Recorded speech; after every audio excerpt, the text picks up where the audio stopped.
భారత ఔషధ ఎగుమతులపై అమెరికా సుంకాల మినహాయింపును భారత ఫార్మాస్యూటికల్స్ అలయన్స్ ఐటీఏ స్వాగతించింది. భారత్ అమెరికా వాణిజ్యాన్ని రెట్టింపు అంటే $500 బిలియన్ పెంచే లక్ష్యాన్ని ఐటీఏ గుర్తు చేసింది. ఔషధాలు ఈ లక్ష్యంలో కీలకమన్న ఐటీఏ భారత్ తన సరసమైన ఔషధాలతో అమెరికాతో పాటు ప్రపంచ ఆరోగ్యానికి తోడ్పడుతోందని తెలిపింది.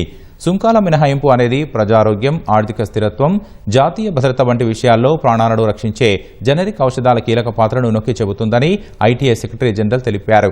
సరఫరా గొలుసు బలోపేతం, సరసమైన ఔషధాల లభ్యతకు భారత ఔషధ పరిశ్రమ కట్టుబడి ఉందన్నారు. ఇండియన్ ఫార్మా రంగంపై సుంకాల మినహాయింపు నిర్ణయం భారత్ అమెరికా ఆర్థిక సంబంధాల్ని మరింత బలోపేతం చేస్తుందని ఐటీఏ ఆశాభావం వ్యక్తం చేసింది.